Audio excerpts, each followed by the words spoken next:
विज्ञान, तर्काच्या सुगंधाने अत्तर देते विज्ञान, अंधश्रद्धेच्या पलीकडे पाहू शकते विज्ञान, तुमच्या आमच्या श्रद्धेसोबत राहू शकते विज्ञान, तुमच्या आमच्या श्रद्धेसोबत राहू शकते विज्ञान. आज 28 फेब्रुवारी हा राष्ट्रीय विज्ञान दिवस आपण आज साजरा करीत आहोत. तर अल्फ्रेड नोबेल या महान शास्त्रज्ञांच्या स्मरणार्थ जगातला सर्वात मानाचा असा नोबेल पुरस्कार दिला जातो. या कार्यक्रमासाठी आपल्याला लाभलेले प्रमुख पाहुणे माननीय प्राध्यापक श्री रा आरडे सर, माननीय श्री संजय गलगले सर, माननीय सौ आशा धनारे मॅडम, माननीय सौ त्रिशला शहा मॅडम, तसेच प्रशालेच्या उपमुख्याध्यापिका सौ Kulkarni madam, supervisor Shri RP. Kadam sir, supervisor UB. Patil madam, supervisor गडद सर, तसेच सर्व शिक्षक बंधू भगिनी आणि सर्व विद्यार्थिनी, या सर्वांचे मी विज्ञान दिनाच्या कार्यक्रमासाठी सहर्ष स्वागत करते. कर्तृत्व ज्यांचे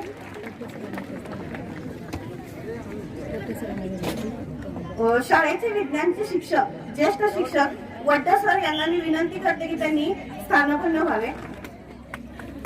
कर्तृत्व ज्यांचे सागराप्रमाणे, ज्ञान ज्यांचे हिमालयाप्रमाणे, कर्तृत्व ज्यांचे सागराप्रमाणे, ज्ञान ज्यांचे हिमालयाप्रमाणे, फुलला हा सोहळा ज्यांच्या आगमनाने, स्वागत करूया मान्यवरांचे शब्द सुमनांच्या पारिजाताने. मी आपल्या प्रशालेच्या उपमुख्याध्यापिका सौ कुलकर्णी मॅडम यांना विनंती करते की त्यांनी आजच्या कार्यक्रमाचे स्वागत व प्रास्ताविक करावे.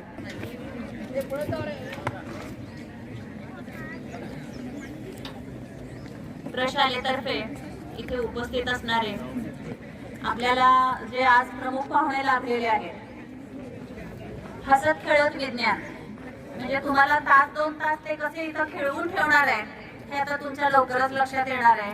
या प्रमुख अतिथींचं, 4ही अतिथींचं प्रशालेतर्फे हार्दिक स्वागत. त्याचबरोबर इथं उपस्थित असणारे सर्व शिक्षक बंधू भगिनी, शिक्षकेतर कर्मचारी, तुम्ही विद्यार्थिनी, या सर्वांचेही प्रशालेतर्फे स्वागत. आजच्या विज्ञान दिना दिवशी आपल्या प्रशालेचे विज्ञान शिकवणारे जे शिक्षक आहेत, या शिक्षकांना सुद्धा आपल्या प्रशालेतर्फे शुभेच्छा. भारतात दरवर्षी 28 फेब्रुवारीला राष्ट्रीय विज्ञान दिन साजरा केला जातो. प्रसिद्ध शास्त्रज्ञ चंद्रशेखर वेंकटरामन म्हणजे आपण सी.व्ही. रामन म्हणतो, यांच्या सन्मानार्थ हा साजरा केला जातो. सुप्रसिद्ध शास्त्रज्ञ डॉक्टर वसंतराव गोवारीकर 1987 साली भारत सरकारच्या विज्ञान आणि तंत्रज्ञान खात्याचे सचिव असताना त्यांनी अनेक योजना सुरू केलेल्या होत्या. त्यापैकीच ही एक योजना की आपल्या भारतामध्ये काय करावं, या विज्ञानासाठी एखादा दिन राष्ट्रीय विज्ञान दिन म्हणून सुरू करावा. आणि त्याप्रमाणे वसंत गोवारीकरांच्या मनात आले की विज्ञानाचा एकमेव नोबेल पुरस्कार डॉक्टर सी.व्ही. रामन यांना मिळाला आहे, तर त्यांच्याशी संबंधित असणारा एखादा दिवस आपण राष्ट्रीय विज्ञान दिन म्हणून साजरा करूयात. त्या पद्धतीने इतके दिवस आपण बघतो की एखाद्या व्यक्तीच्या जन्मदिना दिवशी किंवा पुण्यतिथीच्या निमित्ताने साजरा केला जातो. पण आजच्या दिवसाचं वैशिष्ट्य म्हणजे आजच्या दिवशी सी.व्ही. रामन यांना नोबेल पुरस्कार मिळालेला आहे. आणि त्या निमित्तानेच 1930 साली सी.व्ही. रामन यांना नोबेल पुरस्कार मिळाला. मग हीच तारीख राष्ट्रीय विज्ञान दिन म्हणून निवडण्यात आलेली होती. लोकांच्या दैनंदिन जीवनामध्ये वापरल्या जाणाऱ्या विज्ञानाचे महत्त्व सांगण्यासाठी राष्ट्रीय विज्ञान दिन दरवर्षी साजरा केला जातो. तुमच्या लक्षात येतं का मुलांना? बघा, सकाळी आपण उठल्यापासून रात्री झोपेपर्यंत विज्ञानाशी संबंधित अनेक गोष्टी आपण वापरत असतो. पण आपण काय करतो? नेहमीच्या पद्धतीनं उठायचं, आवरायचं, पळायचं एवढं. पण प्रत्येक गोष्टीमागे विज्ञान आहे हे आपल्याला लक्षात येत नाही. आणि हेच या विज्ञान दिना दिवशी आपल्याला सांगण्यात येणार आहे.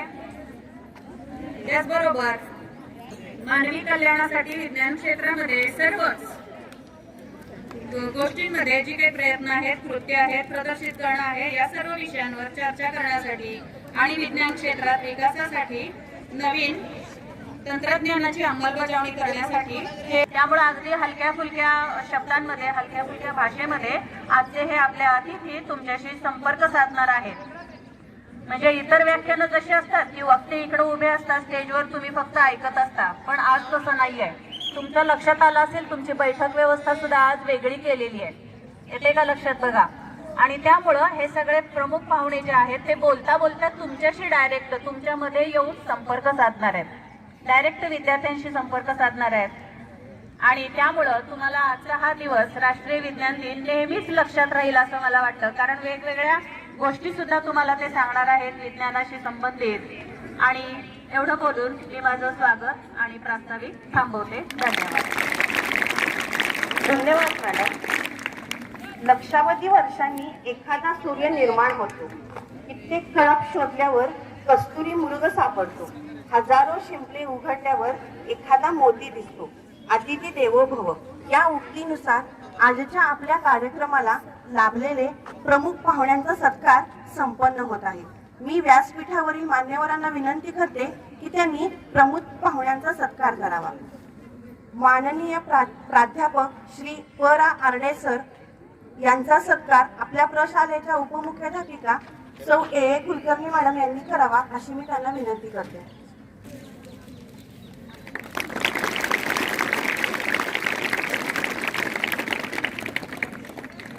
माननीय श्री संजय गलगले सर यांचा सत्कार सुपरवायझर आर.पी. कदम सर यांनी करावा अशी मी त्यांना विनंती करते.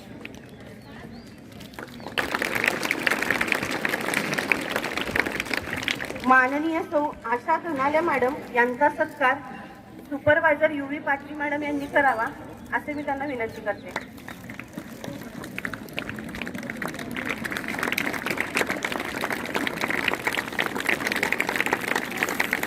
माननीय सौ त्रिशला शहा यांचा सत्कार शाळेचे सुपरवायझर गडद सर यांनी करावा अशी मी त्यांना विनंती करते.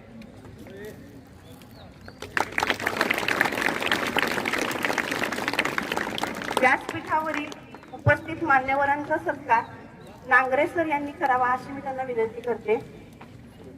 मॅडमांचा सत्कार करावा अशी मी त्यांना विनंती करते.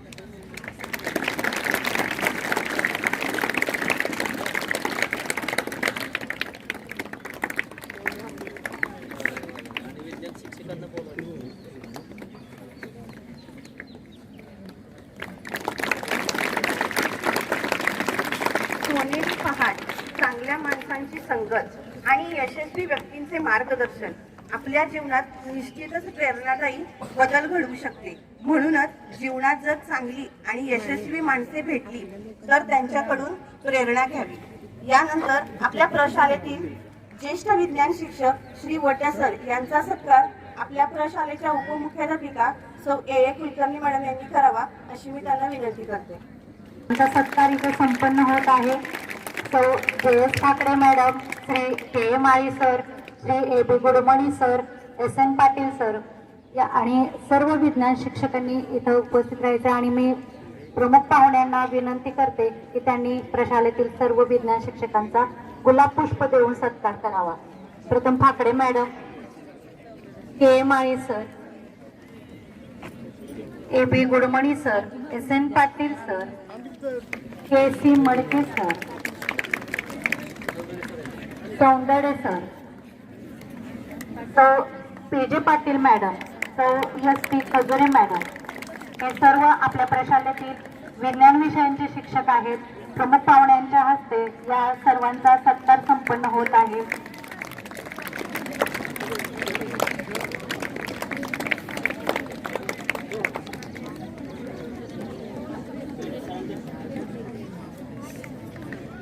मान्यवरांच्या हस्ते सर्व विज्ञान शिक्षकांचा सत्कार इथं संपन्न झालेला आहे, संपन्न होत आहे. S. Mali sir, S. Mali सरांनी सुद्धा सत्कार स्वीकारण्यासाठी यावं. पी. एस. पाटील सर,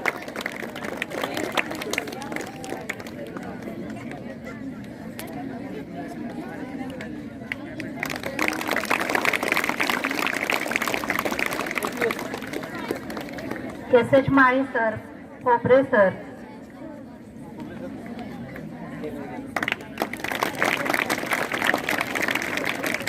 आपल्या शाळेच्या शिक्षिका सौ तारळेकर मॅडम यांचाही सत्कार संपन्न होत आहे.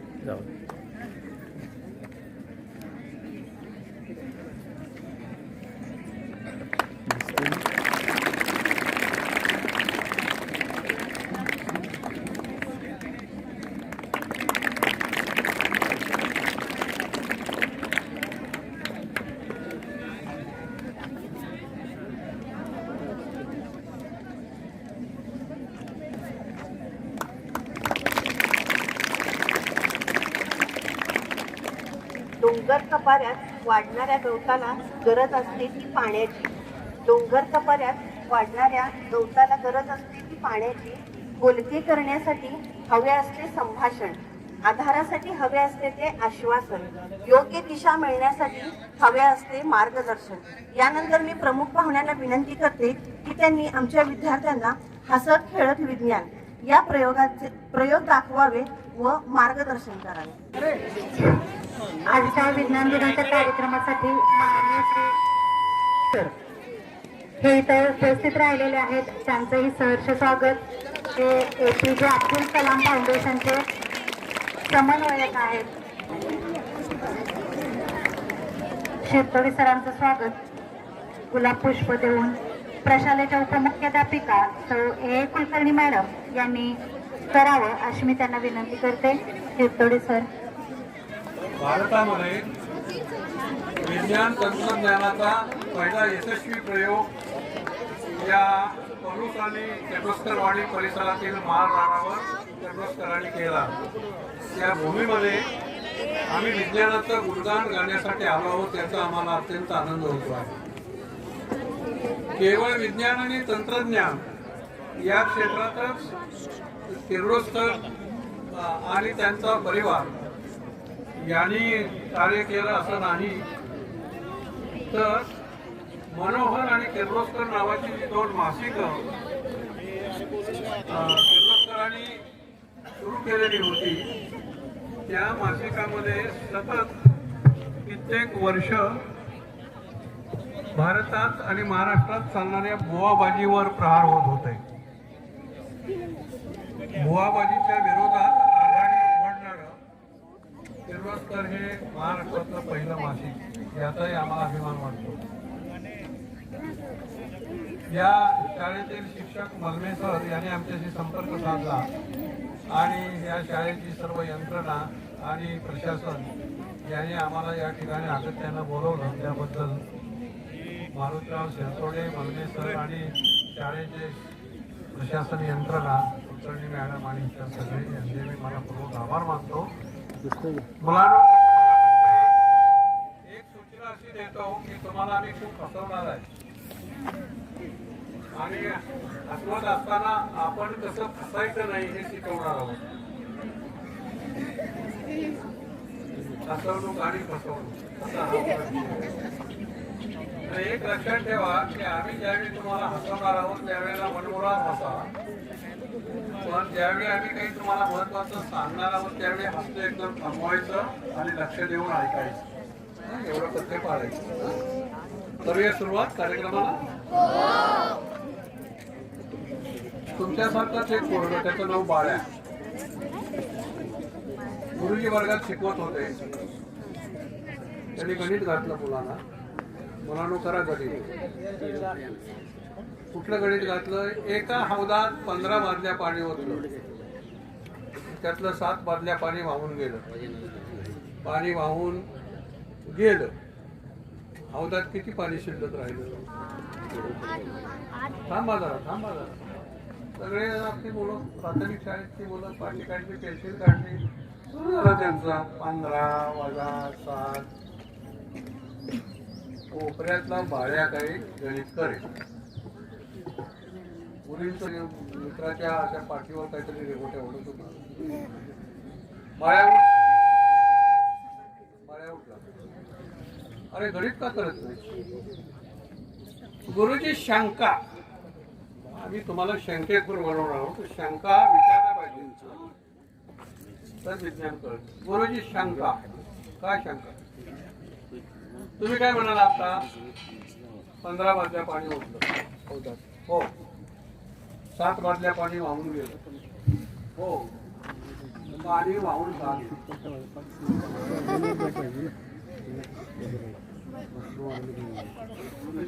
अवधात बादल्या ओतल्याच का?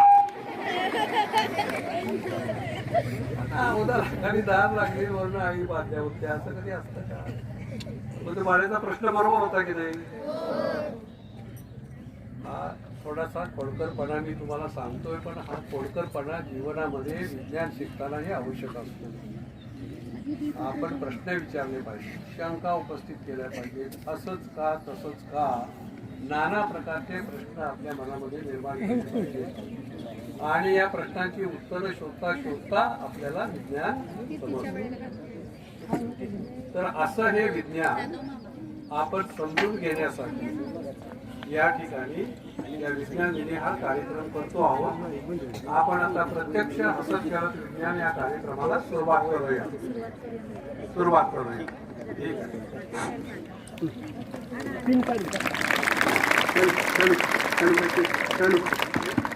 कॉर्डलेस आहे ना सर? एक बाय आहे की कॉर्डलेस? त्या उलट बरं होईल मला. कॉर्डलेस आहे ना? कॉर्डलेस आहे ना? चालू आहे ना?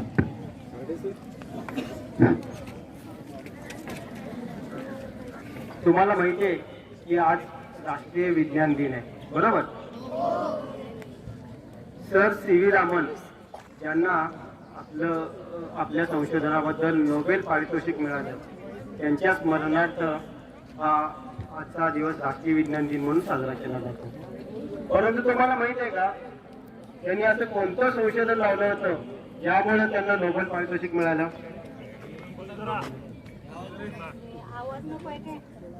त्याचा एक मजेशीर किस्सा आहे, तो आपण आपल्या पुढे कार्यक्रमात पाहणार आहोत.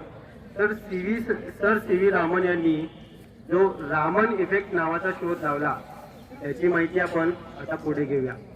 तर मग सुरू करूया का आपण आपल्या कार्यक्रमाला? ठीक आहे, चालेल.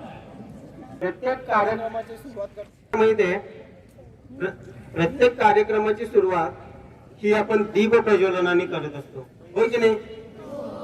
तर ठीक आहे, आमचे मॅडम आता दीप प्रज्वलन करतील आणि त्यानंतर आपण कार्यक्रमाची सुरुवात करूया. ठीक आहे? अहो सर, काय हे मला आधी तर सांगायचं ना, दीप प्रज्वलन करायचंय म्हणून. मग काय झालं? मी तेल आणलं नाही, वात आणली नाही, तूप आणलं नाही, दिवा लावू कशाचा? अरे रे, मोठा गोंधळ झाला की आता काय करायचं मग? बरं, एक काम करू, मी तुम्हाला पाणी मंत्रून देतो. हा, त्या मंत्रलेल्या पाण्याने तुम्ही दीप प्रज्वलन करा. चालेल का मुलांनो? पाण्याने दिवा लावूया? पाण्याचा दिवा लागेल का? नाही? बरं ठीक आहे, बघूया आपण. हा, लागणार? बरं, कोणाकोणाला वाटतं पाण्याचा दिवा लागणार? भरपूर मुलांना वाटतं. आणि कोणाला वाटतं पाण्याचा दिवा नाही लागणार? बरं, बघूया आता माझी मंत्रशक्ती काम करते की नाही ते तरी बघू. हा, कुठलं वापरणार आहे तुम्ही ते तरी सांगा. हे बघा, आता शाळेमधूनच मिळालेलं पाणी आहे. अरे बापरे. बरं, हे पाणी आहे की नाही हे टेस्ट करण्यासाठी आपण एका मुलाला बोलूया पाहिजे. तर ठीक आहे? हो हो, चालेल चालेल. बाळ तू ये रे, ये तू ये घाबरू नकोस ये. अरे पाणी पिऊन घ्या का? तुमच्या शाळेतच पाणी आहे, आम्ही काय मंत्रालयात नाही आणलेलं. म्हणजे सर्व मुलांना वाटायला नको की बाबा आम्ही पाण्याच्या ऐवजी दुसरं काहीतरी म्हणजे रॉकेल म्हणा, पेट्रोल म्हणा असं देतो की नाही दिवा लावायला. पिऊन दाखव म्हणजे सगळ्यांना सांग पाणी आहे की नाही. आहे की नाही? पाणी आहे म्हणून जोरात सांग. पाणी आहे. हा, अरे बापरे, खरंच की. बरं, हेच पाणी आता या दिव्यामध्ये ओतलेलं आहे. आता हा पाण्याचा दिवा लागणार. बर, आपण एक काम करू, विज्ञानाचे शिक्षक वड्डे सर यांना बोलूया. वड्डे सरांच्या हस्तेच आपण दीप प्रज्वलन करू. ठीक आहे?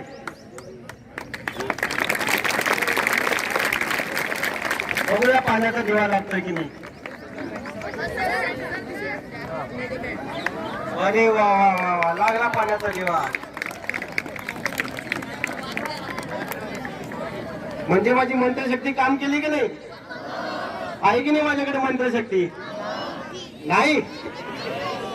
विज्ञानाने इथे देवली पहा मुलांना ज्योती, चला सांगण्या सिद्ध जाहली, विज्ञानाची ही महती, विज्ञानाची ही महती.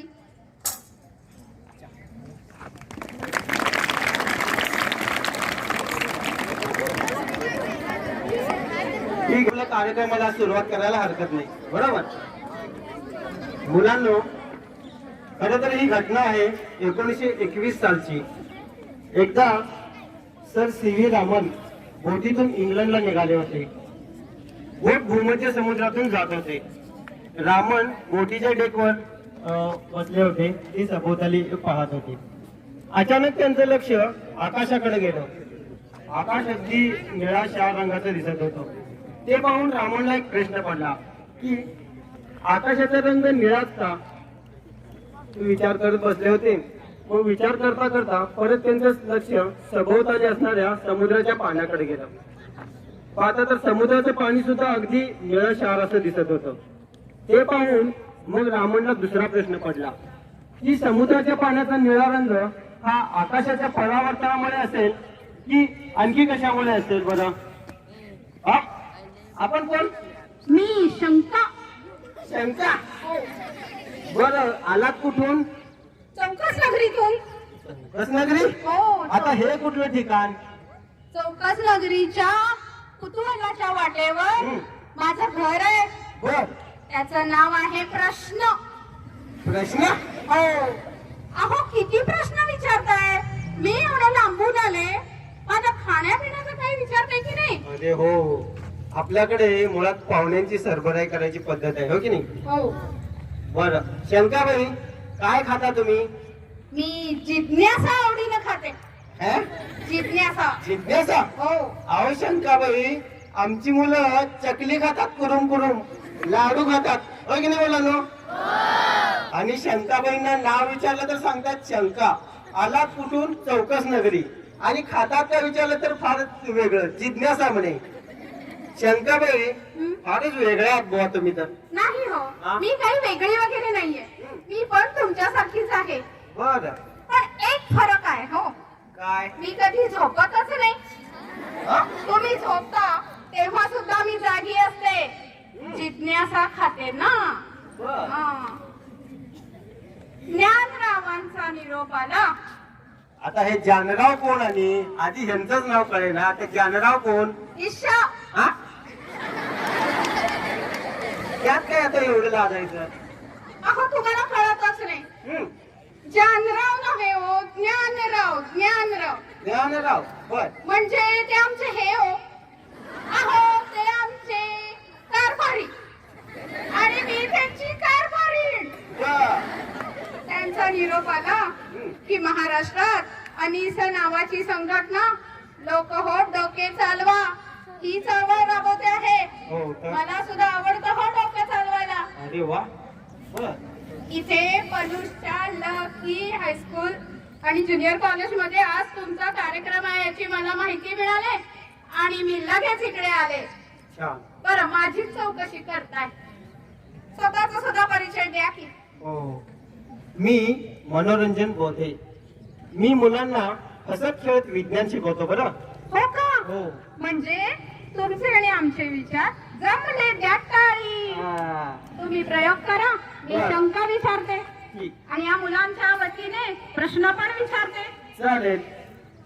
बर, पहिली शंका. मग अशी तुम्ही मुलांना काय सांगत होता तो?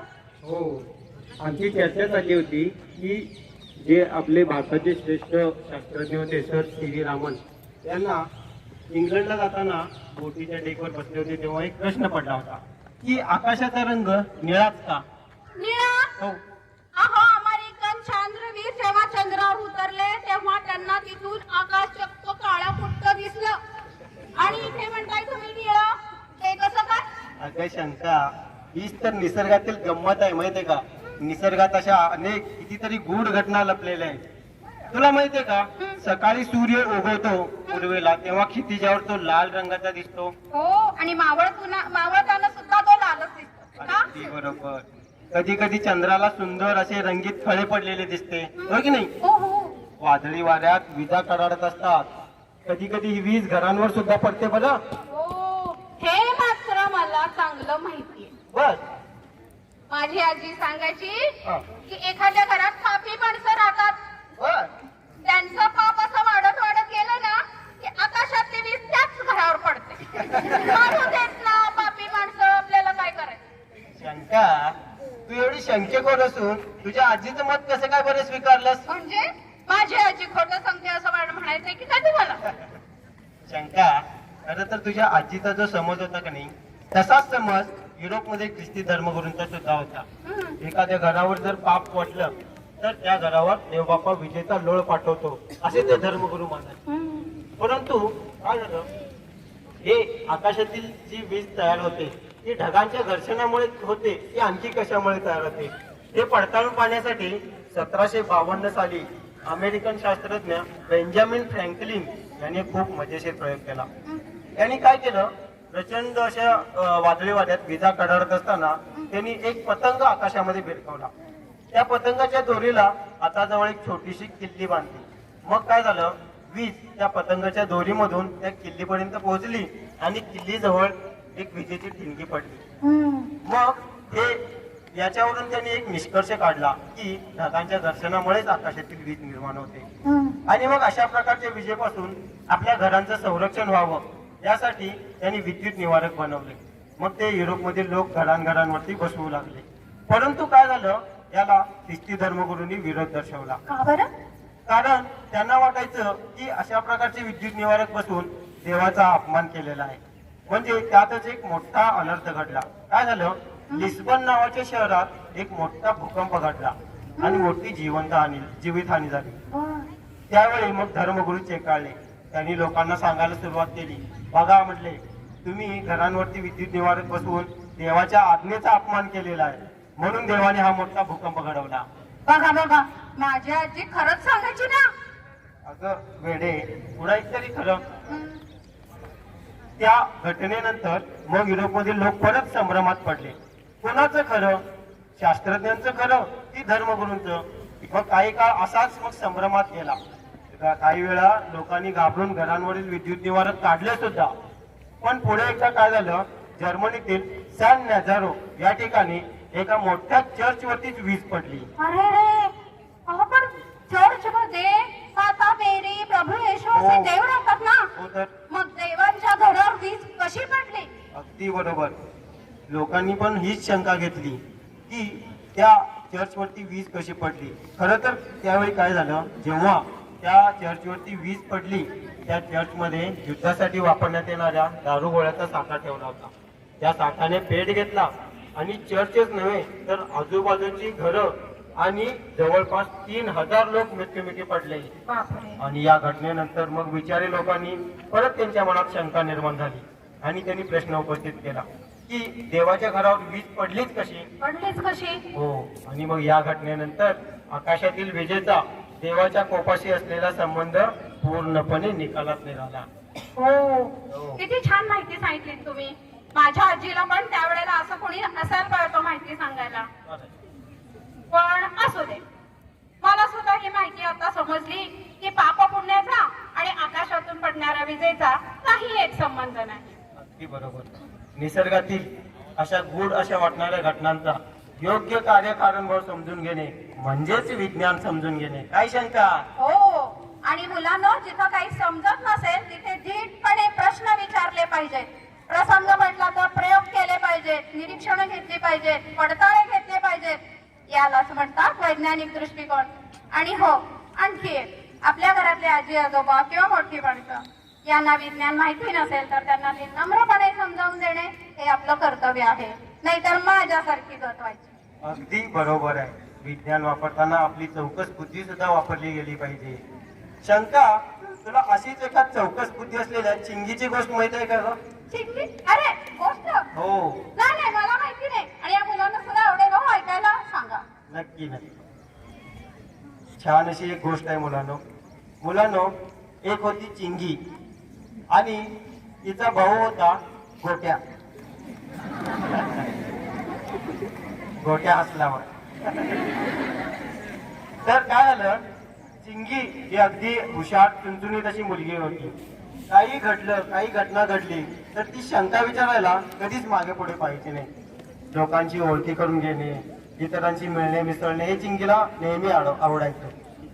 एकदा काय झालं, चिंगी, तिचा भाऊ गोट्या आणि तिची आई हे परगावी निघाले होते. त्यासाठी ते बसमधून निघाले होते. बसमध्ये चिंगी आणि गोट्या एका सीटवर बसले आणि शेजारच्या सीटवर त्यांची आई बसली. चिंगी आणि गोट्याच्या सीटवर बसले होते ना, त्या शेजारी एक बुरखाधारी व्यक्ती बसलेली होती. म्हणजे खिडकीजवळ ती बाई बसलेली बघून चिंगीच्या मनात प्रश्न निर्माण झाला. चिंगी आपलं विचारते त्या बाईंना, बाई तुमचं नाव काय? आई काही एक नाही दोन नाही, काय बोललाच नाही. चिंगीला वाटलं असेल की बाबा त्यांना ऐकू गेलं नाही, म्हणून त्यांनी परत दुसरा प्रश्न विचारला, बाई तुम्ही कुठे चाललात? तर काय बाई बोले ना. मग चिंगी सारखं प्रश्न विचारते म्हटल्यावरती बाईनं त्या चिंगीला एक मारली कोपर. चिंगी आपली घाबरून गप्प बसली. मग थोड्या वेळाने असंच गाडी पुढे चालली होती. थोड्या वेळाने त्या बाईच्या घोरण्याचा आवाज आला. चिंगीला वाटलं बाई आता झोपलेल्या आहेत, तर आपण बघूया कशा दिसतात त्या. मग हळूच त्या चिंगीनं काय केलं, त्या बाईचा असा बुरका बाजूला करून पाहिला आणि मग बघतो तर काय, त्या बाईला लांब लांब मिशा.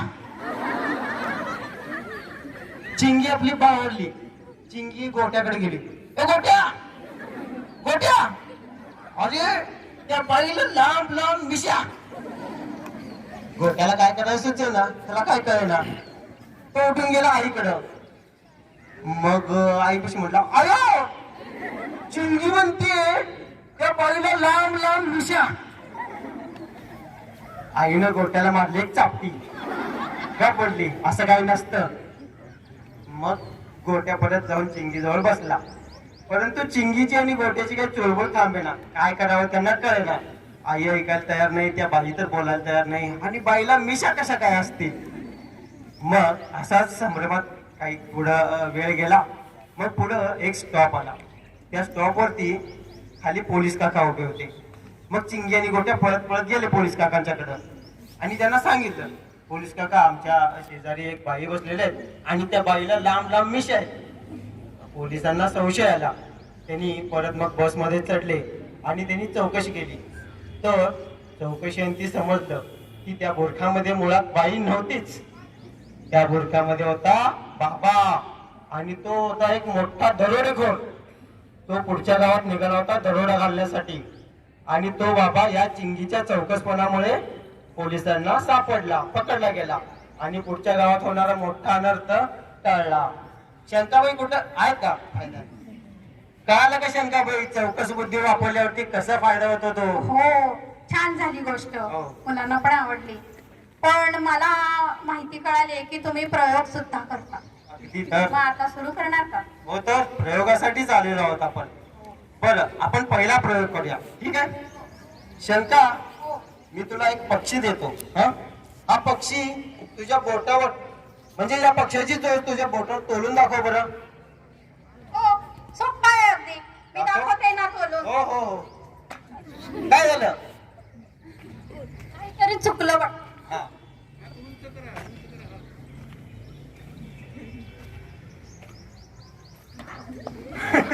काय झालं शंकाबाई? रंजनराव, हा. हे कसं शक्य आहे? पक्षी कधी चोचीवर उभा राहतो का? का? पाय द्या त्याला, म्हणजे राहील उभा. अहो शंकाबाई, तसं तर सगळेच करतील, हो की नाही? पक्षाला चोचीवर उभं करून दाखवायचं आहे. मी करून दाखवू शकतो ना. थापा मारू नका. न्यूटन वगैरेंना पण हे शक्य नाही. शक्य आहे. हा, लागली पैस. बरं चालेल. कोणती पैस लावायची? तुम्ही जर जिंकला हा. तर म्हणजे मी हारले. हं. म्हणजे तुम्ही जिंकलात तर नीट सांगा ना, कळतं मुलांना. हुशार आहेत मुलं. बर, मी जिंकले हा. तर तुम्ही मला 2000 रुपये द्यायचे. चालेल. बरं 2000 दिले तुम्हाला. हो. पण मी जिंकलो तर मग तुम्ही जिंकलात तर हं? तर मी तुम्हाला 5 रुपये देईन.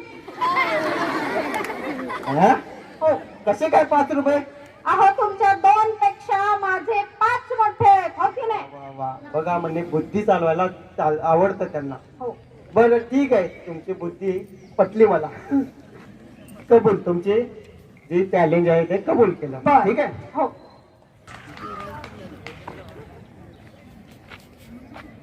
बोललं की नाही?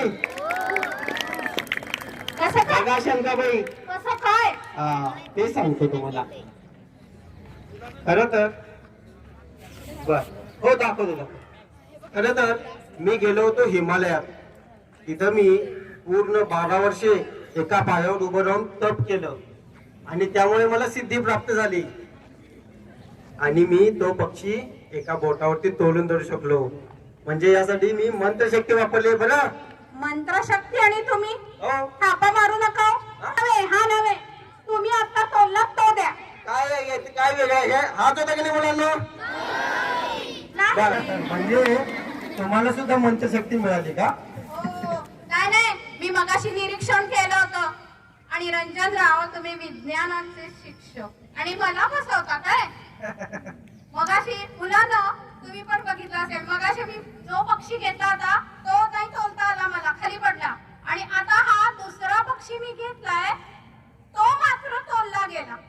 आणि मी नीट बघितलं तेव्हा मला या पक्षाच्या पंखाखाली काहीतरी दडलंय हे मला आता समजलंय, म्हणजे लक्षात आलंय.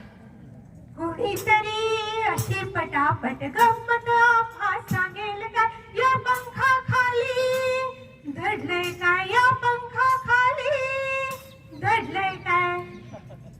रंजनरावांची लबाडी माझ्या लक्षात आली.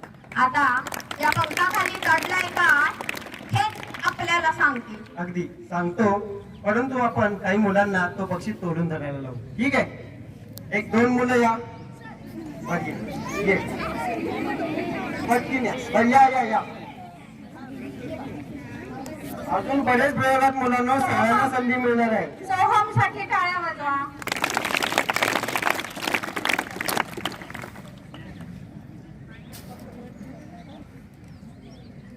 वर धर, उचलून धर. बोट ताट ठेव. हा, 4 टाळ्या. पक्षी उडणार आहे थोडंसं.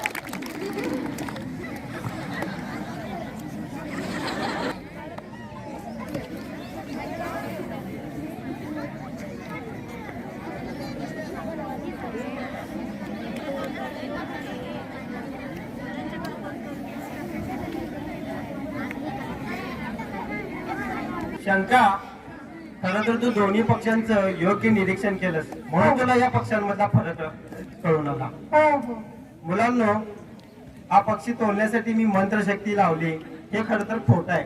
याचं खरं कारण विज्ञान देतं. बरं मग सांगा ते विज्ञान या मुलांना. हो तर मुलांनो, पक्षी बोटावर तोलून धरणं ही खरं तर एक गुरुत्व मध्याची करामत आहे.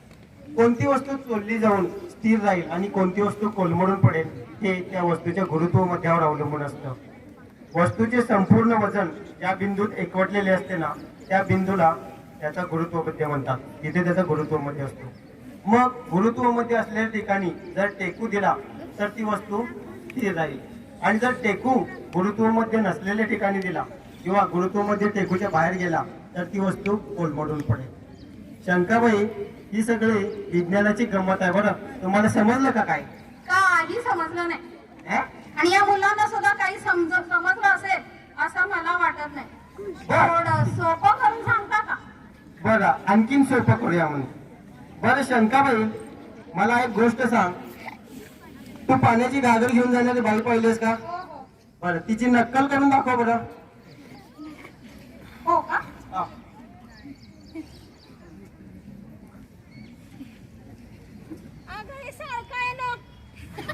पाणी वाहून चाललंय आणि गप्पा मारत बसलाय तुम्ही.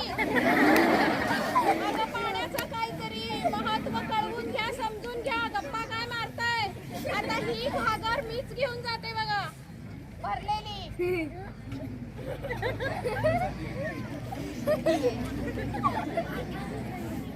घागर घेऊन निघाली राधा गवळण ठुमकत चालली ढोल ठुमकत चालली ढोल. ए राधे कुठं चालली अशी टमटम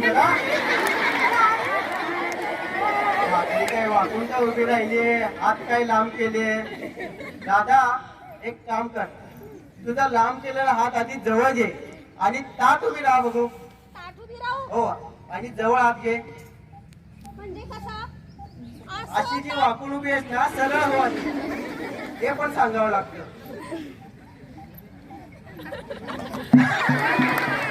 कृष्णा, माझी घागर फुटली रे. अरे रे, राधेचा तोल गेला आणि राधा पडली. पण मुलांना असं काय झालं तुम्हाला माहितीये का आपण जेव्हा उभे राहतो ना तेव्हा आपला गुरुत्व मध्य हा आपल्या बेंबी जवळ असतो. बेंबीतून जर एक सरळ लंब रेषा काढली तर ती रेषा आपल्या दोन्ही पायांच्या मधोमध जाते. राधेने जेव्हा घागर कडेवर घेतली तेव्हा तिचा गुरुत्व मध्य हा बेंबीपासून दूर सरकला. मग तो गुरुत्व मध्य परत बेंबीजवळ आणण्यासाठी ती वाकून उभी राहिली आणि आपला हात लांब केला. मग तो समतोल साधला गेला आणि गुरुत्व मध्ये परत बेंबीजवळ आणला. परंतु जेव्हा राधेला आपण ताट उभं राहायला सांगितलं आणि हात जवळ घ्यायला सांगितलं तेव्हा गुरुत्व मध्ये परत बेंबीपासून दूर सरकला आणि घागर निसटून पडली. शंकाबाई ही सगळी विज्ञानाची गंमत आहे कळालं का आता. गंमत म्हणे इथे माझी घागर फुटली आणि हे म्हणतात गंमत. हा बाबा अजून काय फोडणार आहे काय माहिती. बरं असू द्या मी केलं माफ तुम्हाला. कारण हे असं काय झालं आणखीन काय माहिती यांच्याकडूनच मिळणार आहे. अगदी बरोबर. आपण एक फार मजेशीर पुढची माहिती घेऊया. शंकाबाई एक प्रश्न आहे हा तुम्ही प्रश्न गावातून आलात ना तर प्रश्न विचारतो. आपल्याला आजूबाजूच्या वस्तूंचे ज्ञान कसे मिळते बरं. हो पाहून हो. ऐकून वास घेऊन चव घेऊन आणि स्पर्श करून. त्यासाठी निसर्गाने आपल्याला पंचेंद्रिय ज्ञानेंद्रिय बहाल केली आहे. अगदी बरोबर. आपल्याला डोळे नाक कान जीभ त्वचा ही ज्ञानेंद्रिय आहे. परंतु शंकाबाई तुला माहितीये का ही ज्ञानेंद्रिय कधी कधी आपल्याला फसवतात बरं. ज्ञानेंद्रिय आणि फसवतात. हो डोळे कसे फसवतील बरं. अगदी आपल्याला डोळे फसवतात. बरं डोळे कसे फसवतात हे पाहणारा एक मजेशीर प्रयोग करूया आपण. मुलं तुम्ही पण करणार ना मुलांना प्रयोग. ठीक आहे तर प्रयोगाची मी सुरुवातीला माहिती देतो. आपल्या हाताचे दोन्ही जे दर्शनी बोट असतात ते दर्शनी बोट नख आपल्या डोळ्याकडे होते असं शंकराबाईंनी केलंय बघा. अशा पद्धतीने हात आपल्या डोळ्याच्या रेषेत ठेवायचा सरळ लांब आणि सरळ ठेवा. सरळ लांब करा. जवळ नाही लांब ठेवायचा हात. पहिली दोन बोट तुम्हाला दोन बोट आणि दोन नख दिसत आहेत. आणि नखाकडे लक्ष केंद्रित करायचं. नखावर डोळ्याची नजर ठेवायची. डोळ्याच्या रेषेत अगदी डोळ्याच्या रेषेत. आता हळूहळू ती बोट आपल्या डोळ्याजवळ आला. अगदी जवळ जवळ जवळ आणायचं. नखाकडे लक्ष ठेवून जवळ जवळ आणायची. जवळ जवळ आणायचं. जवळ. बापरे मला तुम्हाला तिसरं बोट फुटले. सगळ्यांना दिसतंय का तिसरं बोट फुटलेला. अरे वा कोणाकोणाला दिसलं तिसरं बोट. आधी शास्त्रज्ञ. आता मला सांगा हे तिसरं बोट गेलं कुठं. कुठं गेलं. हा शंकाबाई म्हणजे आपल्याला डोळ्याला फसवलं की नाही. हा असं वाटतंय खरं. आता सांगा बरं तुम्ही काय समजला त्यावरून. डोळे आपल्याला फसवतात म्हणून डोळे बंद करून काम करायची. अगं शंकाबाई डोळे उघडे ठेवून डोळ्यासपणाने कामे करावीत बरं. समजलं बरं. हा माझी आणखीन एक शंका. बर डोळे ज्ञानेंद्रिय आहे. हो डोळे फसवतात. बरोबर. मग दुसरी पण ज्ञानेंद्रिय आहेत. कान कसे फसवतात. फसवतील का. अरे कान सुद्धा फसवतात तर. वाटलंच मला तुमच्या विज्ञानातच काहीतरी गौरबंगाल आहे. अगं शंका गौड बंगाल वगैरे काही नाही. विज्ञानच तर समजून घेतो आपण. बरं आपल्याला कान कसे फसवतात हे सुद्धा आणखीन एका मजेशीर प्रयोगाने बघू. ठीक आहे पण त्या प्रयोगासाठी एक चुणचुणीत मुलगा हवा आपल्याला. कोण येईल?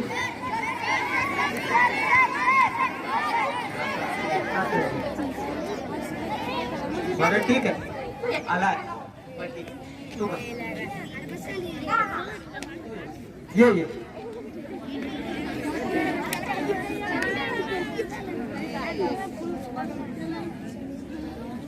तुला छान ऐकू येतं? अगदी छान ऐकू येतं ना? पण तुझं नाव काय सांगा ती? ऋषिकेश.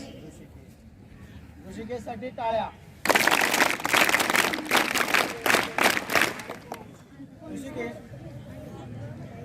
आपण एक मजेशीर प्रयोग करणार आहोत. काय? आपण एक मजेशीर प्रयोग करणार आहोत. आधी माहिती देतो. ऋषिकेश, मी काय करेन, तू तिकडे बघ, पुढे बघ. अगदी पुढे बघ. मी काय करेन, हा ब्रश तुझ्या खांद्यावर इकडे पाठीमागे फिरवेन. काय? मग तू इकडं, ही कोणती बाजू तुझी? उजवी बाजू. हा ब्रश इकडे फिरवला की उजवा हात वर करायचा आणि जोरात उजवा असं म्हणायचं. ठीक आहे? आणि इकडे फिरवलं की डावा म्हणायचं. आलं? लक्षात आलं? जोरात म्हणशील?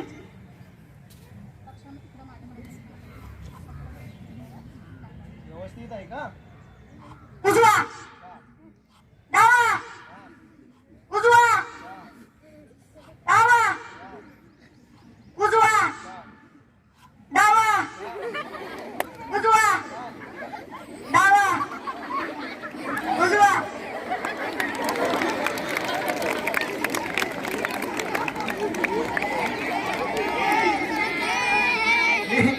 मी माझ्या अंगावर ब्रश फिरवत नाही आणि हा उजवा, डावा.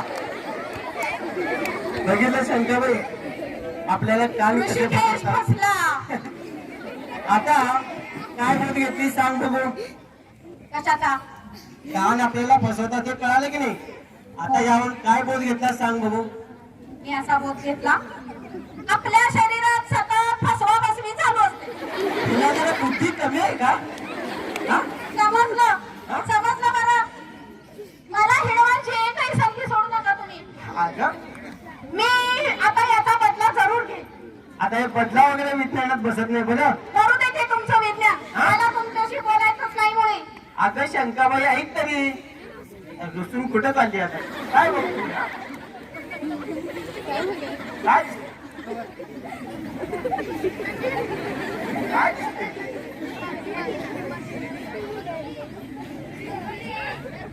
कसं फसवलं? अहो, तिथं काय नव्हतंच मुळी. आणि रंजनराव बघतात वाकून वाकून. आणि मुलं पण बघतात तिकडे. सगळ्यांचीच बुद्धी फसली. सगळी बुद्धी सगळ्यांची फसली. असा बदला घेतला असेल तू? हो. म्हणजे हे शंकेला सुद्धा बुद्धी आहे म्हणायची, कारण दुसऱ्याला फसवण्यासाठी. बरं, रंजनराव, हा. आपली बुद्धी फसते कधीतरी. हो. आणि त्यावेळेला आपली विचारशक्ती नष्ट होते. सगळं. यावरून मला या मुलाने एक गोष्ट सांगावीशी वाटते. अरे वा, आणखीन एक गोष्ट. हो. मुलांना तर खरंच गोष्टी आवडतात, हो की नाही मुलांना? मुलांना ऐकणार ना शांतपणे गोष्ट? ऐका बरं. एक आटपाट नगरी होती. एक आटपाट नगरी होती. तिथं एक महाराज होतो. एकदा महाराजासनी तलम कापड घालायची युक्ती आली. तलम कापड. त्यांनी परदानजीसनी बोलिवला. परदानजीनी दौंडीवाल्यानं नगरात जाऊन तवंडी दिली. डोम डोम कडकड, डोम डोम कडकड. लोक हो ऐका, आपल्या महाराजासनी तलम कापड पाहिजे हायती. तलम म्हणजे अक्षी पातळ आणि भरजरी बर का. तर असा पोशाख 4 दिवसात कोण करून आणील? त्यांना चांगली बिदाती मिळणार हो. डोम डोम कडकड, डोम डोम कडकड. गवंडी पिटली. 4 दिवस गेलं. कारागीर कामाला लागलीच होती. 4 दिवसानंतर समधी कारागीर महाराजांच्या दरबारात हजर. समद्यांच्या हातात एक तबक होत आणि त्या तबकात एक आत्ता केलेला चांगला पोशाख. पण एक कारागीर असा होता, दादाच होता, भांडकुद, आणि त्याच्या हातात तबक होत, पण त्या तबकात काहीच नव्हतं. समजे वाकून वाकून बघायला ए गप्पर असला तर तबकात पोशाख हायच म्हणायचं. काय म्हणायचं? तबकात पोशाख हायच म्हणायचं. जर नाही म्हटलं तर बघा यानं दम दिला, सगळी जण चुपचाप बसली. परदानजी आलं. परदानजींनी सगळ्यांच्या तबकातल्या पोशाखाची तपासणी केली. समजांची पोशाख बघितली पण एक बी पोशाख पसंत पडला नाही. मग या दादा कारागिराकडे आलं. परदानजी काय कारागीर, या तबकात तर काहीच नाही. आओ परदानजी तबकात पोशाख आहे पण तो इतका तलम आहे, इतका तलम आहे की दिसतच नाही. धागा इतकं पातळ पण वजनाला एकदम हलका आणि भरजरी तर काय म्हणाल सर्वातच पाठवलेला जणू. यो पोशाख महाराजांनी घातला तर महाराज इतकं शोभून दिसत्याल बघा. कारागिरानं परदानजी पटवलं. परदानजीनी महाराजांना लई पोशाख आवडला. आपला पहिला पोशाख उतरवून ठेवला आणि यो तबकात नसलेला पोशाख घातला. समधी बघा लागली टक्का मक्का टक्का मक्का टक्का मक्का. ए बघायचं नाही, गप्प बसायचं. काय बोलायचं नाही, काय सुद्धा बोलायचं नाही. आणि बोलायचं असला तर महाराजांच्या अंगावर पोशाख हायच म्हणायचं. काय म्हणायचं? महाराजांच्या अंगावर पोशाख हायच म्हणायचं. त्यो बी लई भरजरी उठून दिसणारा एक नंबर. समधी खाली मान घालून गप्प बसली आणि थोड्याच वेळा समध्यांनी महाराजांच्याकडे बघून टाळ्या वाजवल्या. एक जण उठला आणि म्हणाला, अहो काय राजबिंड दिसत्यात हो महाराज, आता तर मिरवणूकच केली पाहिजे बघा. मिरवणूक ठरली, रथ मागवला आणि महाराजांनी महाराजांनी लई आनंद झाला. आता मिरवणूक निघणार नगरातनं. समधी आपल्या पोशाखाकडे बघते. महाराज तसाच उठलं आणि रथात जाऊन बसलं. लोकांनी टाळ्यांचा कडकडाट केला. महाराजांचा जय असो, महाराजांचा जय असो. मिरवणूक निघाली नगरात आली. त्यासनी बघायला बाया बापड्यांची ही गर्दी. अहो त्यासनी ओवाळायला हवं. रखमी काय म्हणते ओवाळताना, अगं बया महाराज किती शोभून दिसतात ग बया, दृष्टच काढायची. अख्खी म्हणते रखमे मुडचं खाली करतो का, मला महाराज दिसत नाही. अगं बया काय राजबिंड दिसतात ग महाराज. समध्यांनी ओवाळून घेतलं, नमस्कार केला. मिरवणूक पुढे चालली. महाराजांचा जय असो, महाराजांचा जय असो. नगराच्या बाहेर मिरवणूक आली. तिथं काळ्यान बाळ्या 6 वर्षाची 2 पोरं रस्त्याच्या कडेला डुंबत होती पाण्यात. बाळ्या काय म्हणते काळ्याला, ए काळ्या काय र, ए काळ्या अर काय र, तकडं बघ अर कुठं र, तकडं बघ तकडं अर कुठं र, अर तकडं बघ तकडं. आपण बी नागडं, महाराज बी नागडं.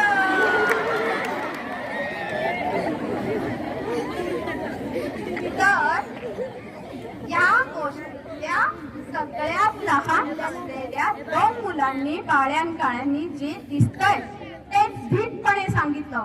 पण इतर मोठ्या माणसांनी राजा काय म्हणेल, राजा आपल्याला शिक्षा करेल का, आणि मग इतर गोष्टी डोक्यात घेऊन त्यांनी खोटं सांगितलं. तर यावरून तुम्ही असं लक्षात घ्यायचं की आपल्याला जे दिसतंय त्याची तर चिकित्सा केलीच पाहिजे, पण जे दिसतंय तेच बोलायचं, खोटं कधीही सांगायचं नाही. अगदी मुलांना छान झाली की नाही गोष्ट. म्हणजे महाराजांची बुद्धी जशी फसली तशी विचारशक्ती सुद्धा फसली. त्या महाराजांनी एवढा विचार केला नाही की असलं आपले जर कपडे दिसणारच नाही, आपण उघडेच दिसणार आहोत, तर असले कपडे घालायचा उपयोग काय, हो की नाही. म्हणजे कधी कधी आपली जशी बुद्धी फसते तशी विचारशक्ती सुद्धा फसते. हो, अधीर होऊन एकाकी विचार करून असं दिसतं म्हणून किंवा असं तसं वाटतं म्हणून आपल्याला खरं समजेल असं कधी होत नाही. बरेच वेळेला आपल्याला जे दिसतं ते किंवा जे वाटतं ते कदाचित खरं असू शकेल किंवा नसू शकेल किंवा नसेल, परंतु जर शंका आली तर पडताळ घेणं फार महत्वाचं असतं. आपल्या जगाचा इतिहास असं सांगतो की विज्ञानाच्या आधारे आपल्या चुकीच्या समजुतींची शहानिशा करूनच आपल्या समाजाची प्रगती झालेली आहे. खरं तर पूर्वी असं मानलं जायचं की सूर्य हा आपल्या पृथ्वीभोवती फिरतो, परंतु पृथ्वी सूर्याभोवती फिरते हे आपल्याला विज्ञानामुळे समजलं. आपल्या या विश्वात असणारे सूर्य आणि चंद्र हे एकाच आकाराचे दिसतात, परंतु एकाच आकाराचे आहेत का? नाही. सूर्य हा चंद्रापेक्षा जवळपास 400 पट मोठा आहे, परंतु तो चंद्रापेक्षा 400 पट दूर अंतरावर सुद्धा आहे, त्यामुळे तो आपल्याला चंद्रा एवढा दिसतो. या आपल्या आकाशामध्ये आपल्या सूर्यासारखे असंख्य असे सूर्य आहेत आणि ही सर्व माहिती आपल्याला विज्ञानामुळे मिळाली. बरं, काय शंका? हो हो, विज्ञानामध्ये किती माहिती दडलेली आहे ना. हो, हा, पण ही झाली माहिती. पण या मुलांना जरा कंटाळा आला वाटतो. काय ह्यांना जर कंटाळा नको असेल यायला तर आपण काही प्रयोग करू का? अगदी. आपण एक छान आता प्रयोग करणार आहोत. लक्षात घ्या. शंका, तुला माहिती आहे आपल्या आजूबाजूला हवा पसरलेली असते. हवेचं वातावरण आहे पृथ्वीच्या भोवताली, परंतु या हवेला दाबही असतो. बरं, हा दाब किती प्रचंड असतो हे पडताळून पाहण्यासाठी ऑटोहॉन गेरिक नावाच्या शास्त्रज्ञाने एक मजेशीर प्रयोग केला. त्याने काय केलं, एक प्रचंड मोठ्या आकाराचे 2 अर्धगोल घेतले. ते अर्धगोल एकमेकांना जोडले आणि तो तयार झालेला गोल होता त्या गोलाच्या पोकळीमधील हवा काढून घेतली आणि त्या अर्धगोळांना दोन्ही बाजूला 8 घोडे जुंपले आणि ते गोळे सुटे करायचा प्रयत्न केला, परंतु त्या अर्धगोळांना 8 घोडे जुंपून सुद्धा ते अर्धगोळ अजिबात सुटे झाले नाही. अशाच एका अर्धगोळाची छोटी प्रतिकृती, याला आपण मॅग्डेबर्ग हेमिस्फिअर असं म्हणतो, कारण हा प्रयोग मॅग्डेबर्ग नावाच्या गावात झाला होता. मॅग्डेबर्गचे अर्धगोल याची एक छोटासा प्रयोग आपण आता करून पाहणार आहोत. ठीक आहे.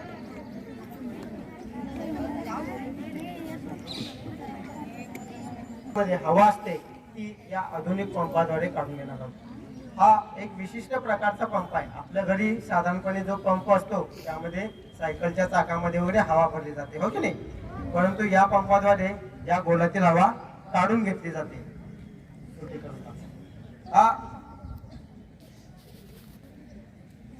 आता यामध्ये हवा काढून घेतल्यावरती बघूया हे गोळे आपल्याला सुटे होतात का.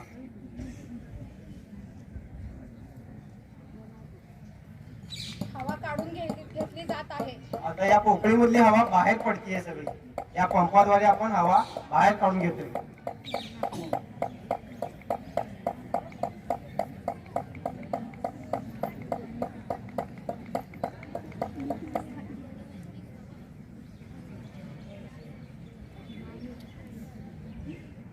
ठीक आहे. आता या पंपाची हवा आपण काढून घेतलेली आहे.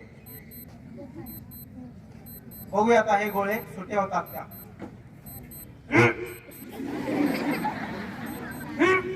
मागची 2 मुलं या मागची. आता 2 दणकट मुलं या, बघू त्यांना जास्त ताकद आहे. मोठी मुलं या. नको बरं.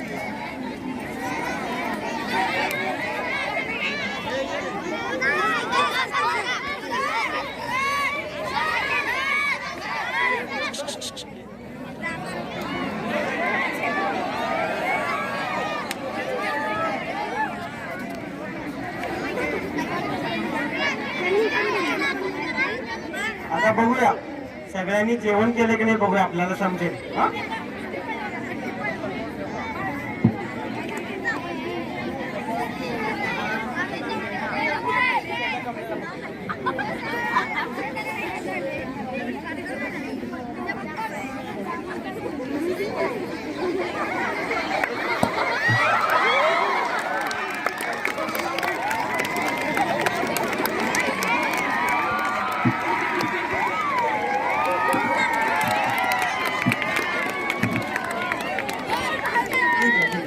पण आपण परत करूया आता दुसरे 2 मुलं बघू. पण मुली बोलू यावेळी. हा,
येता येता फिरवायचं नाही येतच सरळ फक्त गोल फिरवायचं नाही.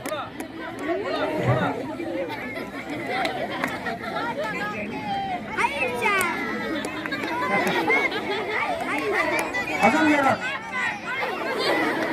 हे बघा, या पोरीना जमलं नाही. याच्यातून एक सिद्ध होतं, पोरांच्या पेक्षा पोरीना ताकद कमी असते, बरोबर?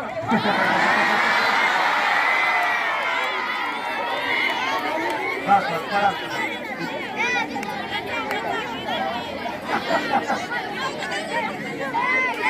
बघा मुलांना.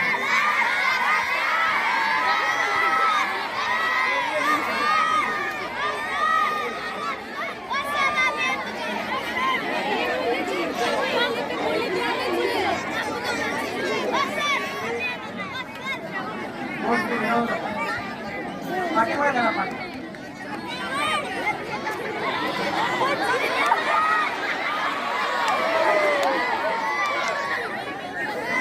बस बस बस.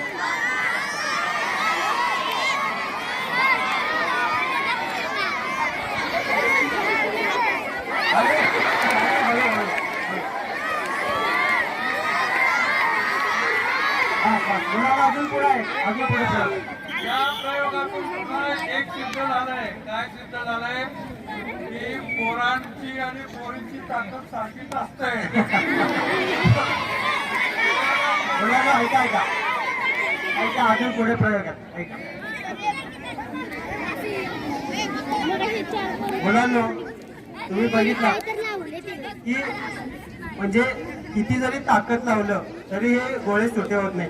परंतु या गोळ्यांमध्ये जेव्हा आता आतमध्ये हवा परत सोडली जाते, आज जर आपण पॉप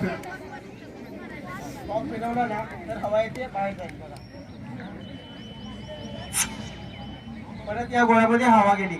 आता एकच व्यक्ती काही न करता लगेच हा गोळा सोडवू शकते. म्हणजे यावरून तुम्हाला समजेल की त्या गोळ्याच्या आतली हवा निघून गेली, म्हणजे बाहेरच्या हवेनं त्या दोन्ही गोळ्यांना बाहेरून दाबून ठेवलं. म्हणजे शंकाबाई, एक मजेशीर गोष्ट सांगतोय. आपण मुलांना ऐका, शांत. आपण जेव्हा उभे राहतो किंवा आपण जेव्हा बसलेले असतो तर आपल्या डोक्यावर एक मारुती कार ठेवली तर त्या मारुती कारचं जेवढं वजन बसेल तेवढं वजन या हवेचं आपल्या डोक्यावरती असतं. बरं, अरे मुलांना ऐका, डोक्यावर मारुती कार म्हणे रंजनराव. डोक्यावर मारुती कार ठेवली तर आपली दामटी नाही होणार, हाडाचा चुरा होईल चुरा. बरोबर आहे शंका, तुझं शंका बरोबर आहे. परंतु आपली दामटी होत नाही. याला कारण आहे श्वासावाटे आत घेतली जाणारी हवा. आपण श्वासावाटे जी हवा आतमध्ये घेतो ती हवा आतून दाब निर्माण करते. म्हणजे आपल्या शरीराच्या आतील हवा आणि शरीराच्या बाहेरील हवा ही दोन्ही हवेचे दाब समसमान होतात आणि समान तुल्यबळ असल्यामुळं आपली दामटी होत नाही. कळालं का शंका? हो, याला म्हणतात हवेचा दाब. बरोबर. आणि चतुर मानवाने हवेच्या दाबाचा वापर चाकामध्ये केला. चाकामध्ये हवा भरली आणि मोटारी पळवल्या. हो बर्नौलीचे तत्व वापरून आकाशात विमानं तरंगली. हो. याच तत्वाने पक्षी आकाशात उडतात. हवेच्या दाबाने द्रव पदार्थ आत ढकलला जातो किंवा बाहेर फेकला जातो. हे जेव्हा मुलांना समजले तेव्हा होळीमध्ये मुलांनी पिचकाऱ्याचा आनंद लुटला. पण आजारपणात त्याच तत्वामुळे इंजेक्शन घ्यायला लागते. हे कुठे तुम्हाला माहितीये, बिचारी मुलं. शंका, हे झाले माझे विज्ञानाचे प्रयोग.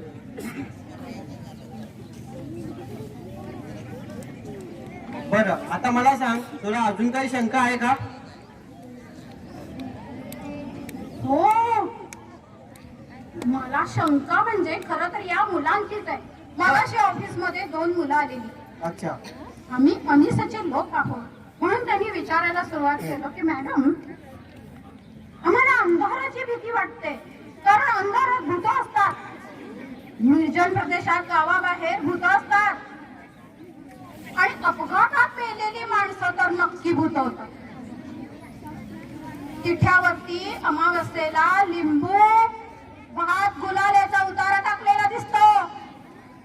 रंजनराव, या सगळ्यांना खोटं कसं म्हणायचं बरं? आणि मला पण भीती वाटायला लागली की रात्री अंधार होतो म्हणून मी डोक्यावर पांघरून घेऊन झोपत सुद्धा नाही. रंजनराव, अहो कुठं गेला तुम्ही? अहो कुठं आहात तुम्ही?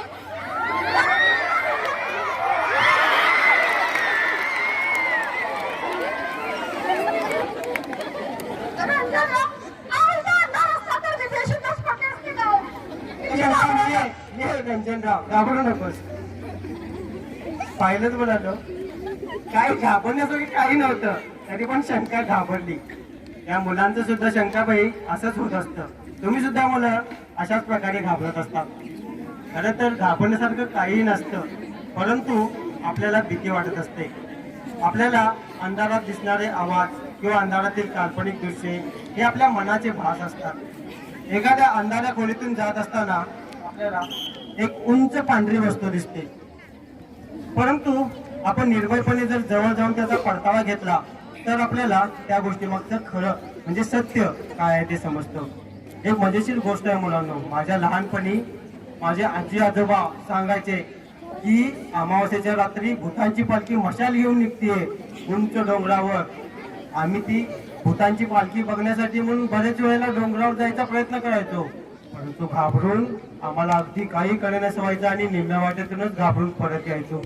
परंतु आता आपल्याला माहिती आहे की उन्हाळ्यात झाडांची फांद्या किंवा लाकडे हे वाळलेली असतात. मग वारं जेव्हा सुटतं तेव्हा हे झाडांच्या फांद्या या एकमेकांवरती घासतात. घर्षणामुळे त्यांच्यामध्ये आग निर्माण होते आणि जंगलात वणवा पेटतो. आणि अशा प्रकारच्या वणव्यालाच ते जुने लोक भूतांची पालखी मशान घेऊन निघाली असं वाटायचं, त्यांना वाटायचं आणि ते भूत समजायचे. अशा अज्ञानातूनच खरं तर भीती निर्माण व्हायची आणि भीतीपोटी भूताचा जन्म व्हायचा. परंतु विज्ञानाने भूत, मुंजा, आडळ अशा सर्व गोष्टींना खरं तर असत्य ठरवलेलं आहे. म्हणून तर भूत भानामती करणी मूळ विज्ञान सांगते सारं झूट. तो पण म्हणशील का?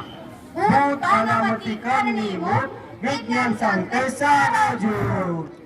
मुलांनो, तुम्ही सुद्धा हे तत्व आपल्या मनाशी बाळगा आणि निर्भय बना. समजलं का शंका? हो, आता तर मी सुद्धा या माहितीवरून घाबरायचं नाही असं ठरवलंय. मुलांनो, तुम्ही सुद्धा माझ्यासारखे धीट शूरवीर होणार ना?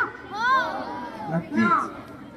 पण रंजनराव, आणखीन एक माझी शंका आहे. बर, अहो तुम्ही म्हणता की भूतच नसतं, ते आपल्या मनात असतं भीती बनून. पण मी आता एका मांत्रिक बाईला गोड बोलून इथं आणलं आहे की जिनं दुसऱ्या एका व्यक्तीच्या अंगातलं भूत गडव्यात कोंड होतं. आता सुद्धा ती म्हणतेय, तुला काय म्हणायचंय? बरं बघ. ए विज्ञानवाल्या माणसा, काय बघायच्या धरणं लावले? विज्ञान विज्ञान विज्ञान. तुझं विज्ञान ठेव बाजूला.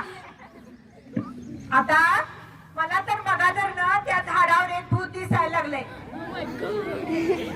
त्या माणसानं आपल्या पोरासनी कंदी बी शाळेत घाललं नाही बर, आणि आता मेलाय तो.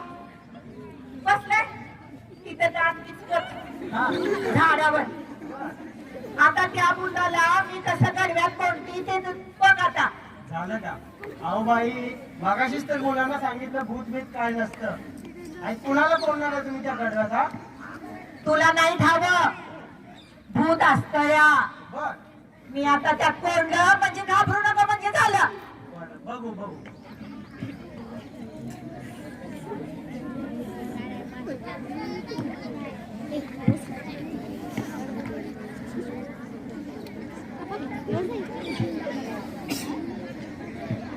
हे बघ रे, अला बला आली बला, काढ पाटल्या भूताखंड सोडिव र लिंबू अंड बकर कोंबड पिवळी हळद कुकू तांबड आडू माडू काढू उमऱ्या खाली गाडू उमऱ्या खालनं सोडलं झपाटल्या भूताकडनं झपाटल्या भूताला गडे गडव्यात कसं कोंडलं कोंडलं.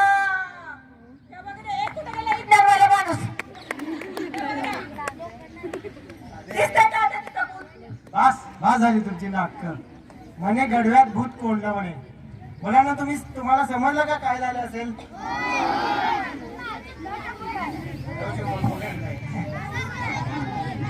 या गडव्यामध्ये तांदूळ आहेत हे बरोबर ओळखलं मुलांनी.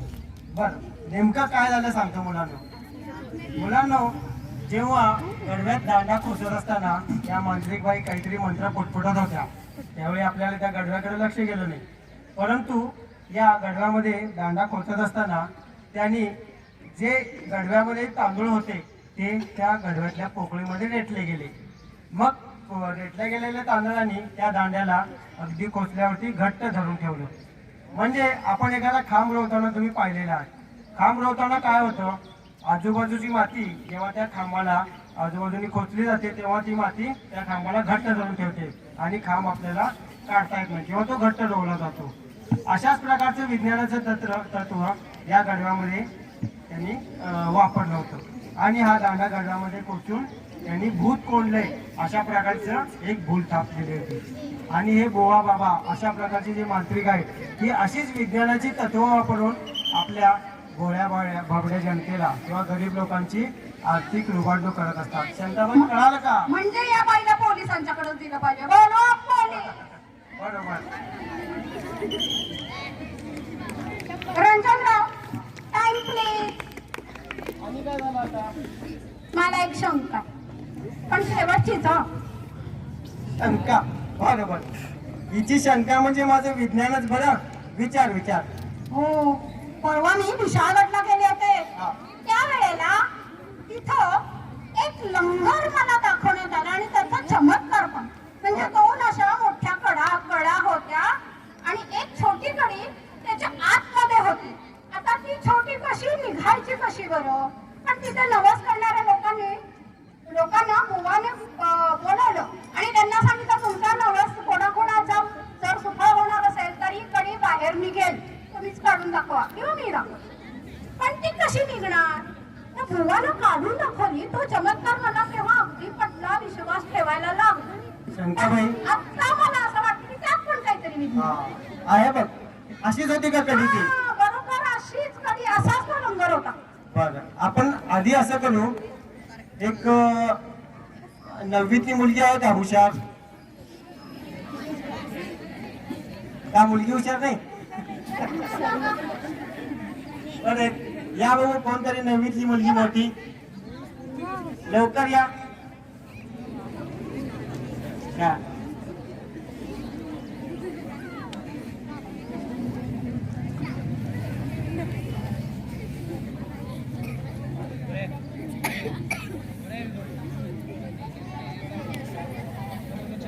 माझं नाव अजिती विवेक फंडे. आदिती. बरं आदितीसाठी आधी सर्वांनी टाळ्या. आपण बघूया आदितीला हा लंगर सुटतो का. ठीक आहे. या दोन मोठ्या कडीतून ही छोटी कडी बाहेर काढायची. बरं पण याच्यासाठी काय करूया. आदितीला हा जर लंगर सुटला तर आदितीला आता तिची 10वी होणार. 10वीत छान मार्क पडणार. परत 12वी होणार आणि एक सुंदर असा नवरा मिळणार. बरोबर. आणि जर नाही लंगर सुटला तर तिचा नवरा असेल लट्टा. बरोबर बघूया आधी तिला सुटतोय का. ती छोटी कडी दोन मोठ्या कडीतून काढायची. करून बघ. कर डोकं लढव.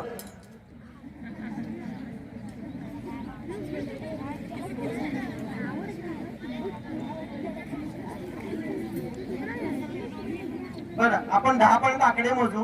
तो पण सुटतोय का बघूया. ठीक आहे. 1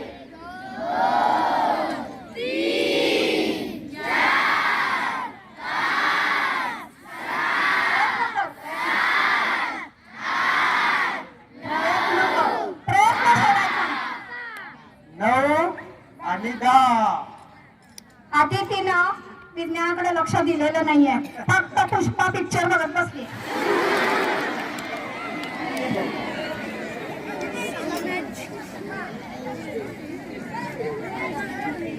ये डोक्यात घ्या.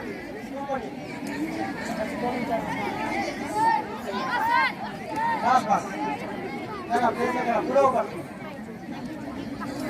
दोघं मिळून प्रयत्न करा. बघूया मुलं हुशार आहेत की मुली हुशार आहेत. हो जा परत. एक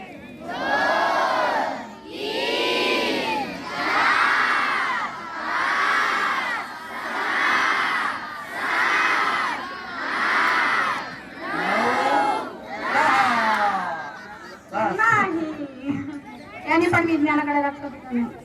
आता मात्र ते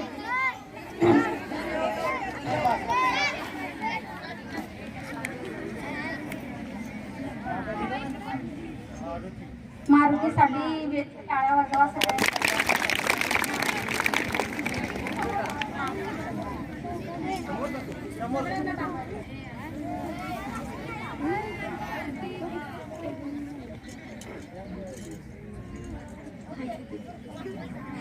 मोजा परत.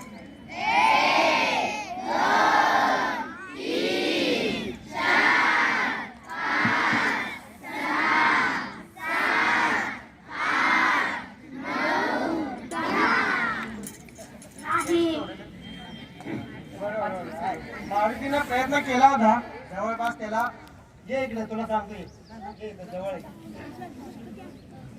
खरं तर शंकाबाई हा लंगर सोडवणं हे खरं तर यामध्ये कोणतीही दैवी चमत्कार नसून ही विज्ञानाची करामत आहे. यामध्ये काय केलं जातं, या दोन मोठ्या कड्या असतात. या दोन मोठ्या कड्या अशा विशिष्ट प्रकारे त्यांना पीळ देऊन असं ट्विस्ट केलं जातं आणि हे दोन्ही कडी एकत्र आल्यावरती यातून ही अशी छोटी कडी बाहेर निघते. ही अशी विज्ञानाची तत्व वापरून खरं तर विशाळगड सारख्या ठिकाणी किंवा अनेक ठिकाणी असे बंधुबुवा किंवा मांत्रिक अशा प्रकारची तत्व वापरून आपल्या गरीब जनतेची लुबाडणूक करत असतात. ही यांत्रिक करामत आहे. यांत्रिकच करामत आहे. अगदी बरोबर. यामध्ये कोणतीही दैवी शक्ती नसून एक यांत्रिक करामत आहे. कळालं का शंकाबाई? यावरून असं मला म्हणायचंय की जगात कुठेही चमत्कार होतच नसतात. जगात कुठेही चमत्कार होतच नसतात. चमत्कार कधी घडतच नाही. चमत्कार करणारे लबाड असतात. चमत्कारावर विश्वास ठेवणारे भोळे असतात आणि चमत्काराची चिकित्सा न करणारे भित्रे असतात. म्हणून आमचं आपलं एकच ज्ञान, जय विज्ञान जय विज्ञान. तुम्ही पण म्हणा जय विज्ञान जय विज्ञान. धन्यवाद. धन्यवाद.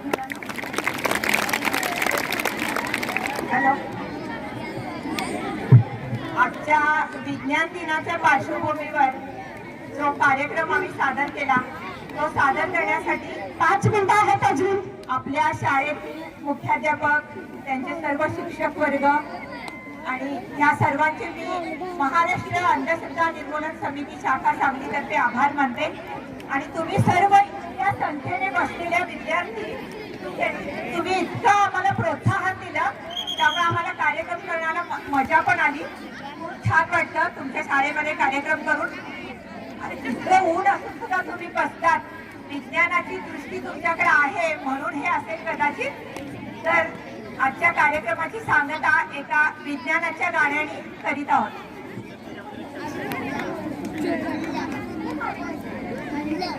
शंका असतील त्या शंका नंतर सगळं स्पष्टीकरण तुम्हाला दिलं जाईलच. आधी एक गाणं घेते.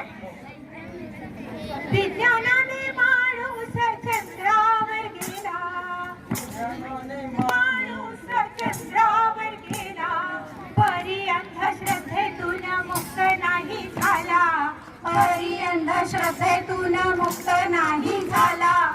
विज्ञानाने माणूस चंद्रावर गेला, विज्ञानाने माणूस चंद्रावर गेला.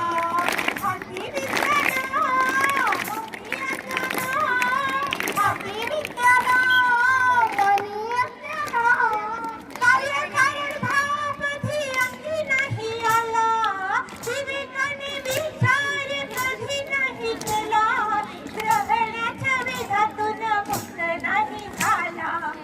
विज्ञानाने माणूस चंद्रावर गेला, विज्ञानाने माणूस चंद्रावर गेला. परी अंधश्रद्धेतून मुक्त नाही झाला, परी अंधश्रद्धेतून मुक्त नाही झाला. विज्ञानाने माणूस चंद्रावर गेला, विज्ञानाने माणूस चंद्रावर गेला. पाऊल चंद्रावर, मंगळावर, पाऊल चंद्रावर, मंगळावर. संकष्टीचा उपवास अजून नाही सुटला, मधुच्या कपाळीचा मंगळ नाही फुटला. मधुच्या वराच्या कुंडलीतला भेद नाही हटला. विज्ञानाने माणूस चंद्रावर गेला, विज्ञानाने माणूस चंद्रावर गेला. परी अंधश्रद्धेतून मुक्त नाही झाला, परी अंधश्रद्धेतून मुक्त नाही झाला. विज्ञानाने माणूस चंद्रावर गेला, विज्ञानाने माणूस चंद्रावर गेला. बुवा बाबांनी तंत्रमंत्रांनी, बुवा बाबांनी तंत्रमंत्रांनी कर्मकांडांनी समाज बेजार झाला. काहीच घंटे दोऱ्यात बांधून ठेवला, शोषणमुक्त आयुष्याची वाट तुम्ही चाला. विज्ञानाने माणूस चंद्रावर गेला, विज्ञानाने माणूस चंद्रावर गेला. परी अंधश्रद्धेतून मुक्त नाही झाला, परी अंधश्रद्धेतून मुक्त नाही झाला. विज्ञानाने माणूस चंद्रावर गेला, विज्ञानाने माणूस चंद्रावर गेला. विज्ञानाने माणूस चंद्रावर गेला. धन्यवाद. मग काय मुलांनो, तुम्हाला शंकाबाईंच्या शंका आणि त्याला रंजकरावांनी दिलेली उत्तरं आवडली ना? छान छान उत्तरं दिली रंजकरावांनी. कुणाच्या अजून शंका आहे का? रंजकरावांना विचारणार आहे का? एका मुलीची अशी शंका होती, खरं तर सगळ्यांना शंका यायला पाहिजे होती.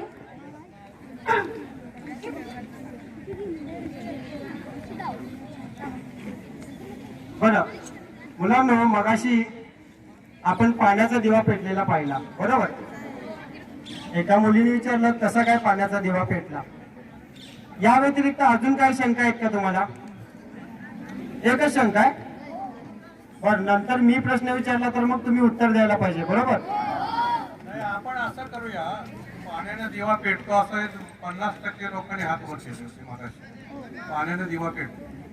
आता तुम्ही घरी जा, घरातलं सगळं लाईटचं कनेक्शन वगैरे बंद करा, हा? पाण्यानं मोठं पीप भरा, हा? आणि त्याची घरामध्ये दिवे लावा. कशाला पाहिजे वीज? 50% म्हटले ना पाण्याने दिवा पेटतो. बघा की मोठं. मग त्याच्यात थांबायचं आणि विचार करायचा. एकदम म्हणायचं नाही पाण्याने दिवा पेटतो. काय होतं बघा, सांगतोय. मुलांनो, खरं तर फक्त पाण्याने दिवा कधीच पेटत नाही. तुम्हाला माहिती आहे, पाण्यामध्ये हायड्रोजन आणि ऑक्सिजन असतात. दोन्ही सुद्धा ज्वलनशील असतात. बरं, हायड्रोजन सुद्धा ज्वलनशील असतो आणि ऑक्सिजन तर ज्वलनाला मदत करतो. परंतु दोन्हीचं संयोग झालं तर पाणी तयार होतं आणि त्यामुळे आग विझते.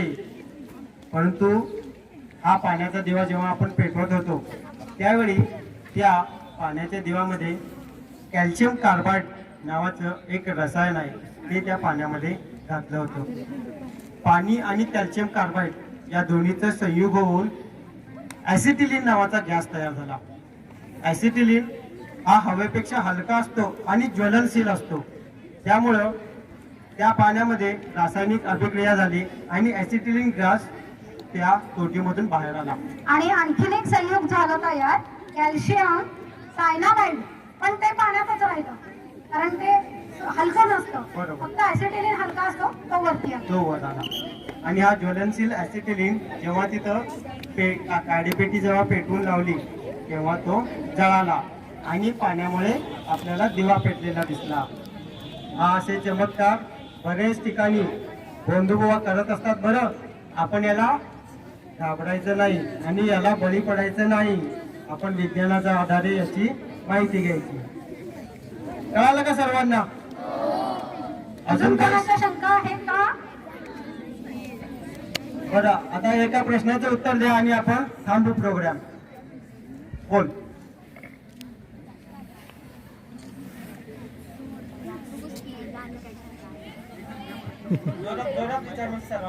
तुम्ही जे आता विज्ञानाचे जे सगळे प्रयोग दाखवले ते विज्ञानाचेच होते, पण आपण ज्या पृथ्वीवर राहतो ती पृथ्वीच आहे आणि पृथ्वीच्या बाहेर सूर्यमाला आहे. ह्याचा शोध कोणी लावला? याची पण एक फार मजेशीर घटना आहे मुलांना.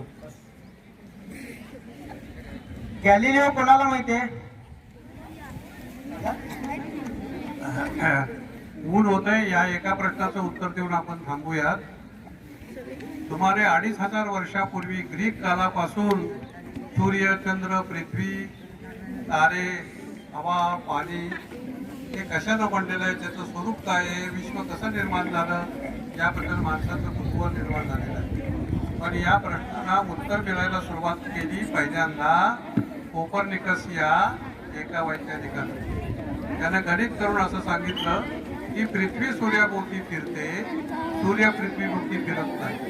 पण तो धर्माला घाबरला आणि त्यानं आपलं पुस्तक लपवून ठेवलं. त्याच्या मृत्यूनंतर ते प्रसिद्ध झालं. 1609 साली गॅलिलिओला शंका आली. त्यानं टेलिस्कोप मधून चर्चा पण चंद्र पाहिला. चंद्रावर त्याला डोंगर ताऱ्या दिसल्या. शुक्र पाहिला, शुक्राला कला दिसल्या. सूर्य पाहिला, सूर्यावर काळे डाग दिसले. शनी पाहिला, शनीला कडी दिसली. जिथं तारे नव्हते तिथं नवीन तारे दिसायला लागले. गॅलिलिओने ही जी निरीक्षणं केली त्या निरीक्षणातून सूर्य, चंद्र, पृथ्वी यांच्याबद्दलचं ज्ञान त्यानं जगाला पहिल्यांदा दिलं. परंतु असं ज्ञान देणारी माणसं सर्वसामान्य बुद्धिमत्तेच्या माणसांना आवडत नाही. हा काहीतरी नवीनच सांगतोय म्हणून धर्मगुरूंना राग आला आणि त्यांनी गॅलिलिओला नजर काहीतरी ठेवला. हा इतिहास आहे. जेव्हा मुलांनो, विज्ञानाची प्रगती सुखासुखी झालेली नाही. ज्या मुलीनं प्रश्न विचारला तिनं खगोल विज्ञानावरती सोप्या भाषेत दिलेली पुस्तकं जर वाचली तर तिच्या प्रश्नाची उत्तरं तिलाच मिळत राहतील. मुलांनो, तुमच्या मनात अजून अनेक प्रश्न असतील. तुमचे विज्ञानाचे शिक्षक त्यांना तुम्ही ते प्रश्न विचारा, ते त्यांची उत्तर देतील. ऊन खूप झालंय, तेव्हा आपण थांबूया. तुमचे मनपूर्वक आभार. धन्यवाद सर. विद्यार्थ्यांनी शांतता राखायची आहे. सामर्थ्य आमच्या अंगी यावे शब्द आपले पेरण्याचे. सामर्थ्य आमच्या अंगी यावे शब्द आपले पेरण्याचे. भाग्य आम्हा लाभले वक्तृत्व आपले ऐकण्याचे. धन्यवाद सर. ऋणानुबंधाच्या अशाच आपल्या टिकून राहाव्या गाठी. ऋणानुबंधाच्या अशाच आपल्या टिकून राहाव्या गाठी. बोलू नका रे. विरोप घेऊ काही क्षणात पुन्हा भेटण्यासाठी. ओल असावी हृदयामध्ये, स्नेह असावा ओठी. यानंतर मी माननीय श्री पी सौंदडे सर यांना विनंती करते की त्यांनी आजच्या राष्ट्रीय विज्ञान दिनाच्या कार्यक्रमाचे आभार प्रदर्शन करावे. आज 28 फेब्रुवारी विज्ञान दिवस, भारतीय राष्ट्रीय विज्ञान दिवस म्हणून आज चंद्रशेखर वेंकटरमण यांच्या स्मरणार्थ की ज्या दिवशी त्यांना नोबेल पारितोषिक मिळालं आणि त्यांनी त्यांचा रमण हा सिद्धांत त्यांनी मांडला, हा दिवस हा विज्ञान दिवस म्हणून आपण पूर्ण भारतभर साजरा करतो. आज आपल्या प्रयोगशाळेला लाभलेले महाराष्ट्र अंधश्रद्धा निर्मूलन समिती शाखा सांगली यांची ही टीम श्रीयुत प्राध्यापक परा आरडे सर, श्रीयुत संजय गलगले सर, सौ आशा धनाले मॅडम, सौ त्रिशला शहा मॅडम यांनी आज हा विज्ञान दिवस अगदी नाटकीकरणातून, चित्रीकरणातून, मुलांच्या सहभागातून अगदी आपल्या सोप्या शब्दात आपल्या समोर सांगितला. त्याबद्दल मी त्यांचं आभार मानतो. मी प्रशालेच्या उपमुख्याध्यापका सो ए कुलकर्णी मॅडम यांना विनंती करतो की त्यांनी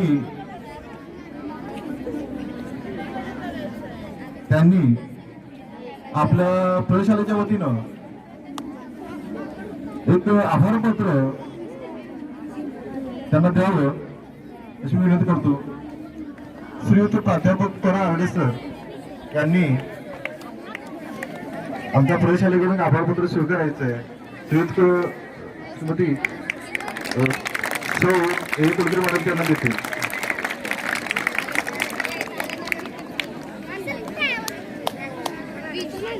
श्रीयुत संजय गलगले सर यांना आपल्या प्रयोगशाळेचे सुपरवायझर श्रीयुत आरती कदम सर हे त्यांना आभारपत्र देतील.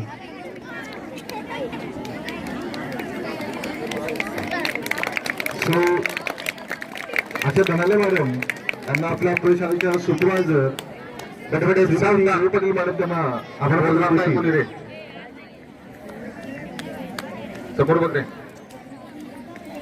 सौ त्रिशला शहा मॅडम यांना आपल्या प्रयोगशाळेचे पर्यवेक्षक श्री धडस सर यांना विनंती करतो की त्यांनी त्यांना आभारपत्र द्यावं.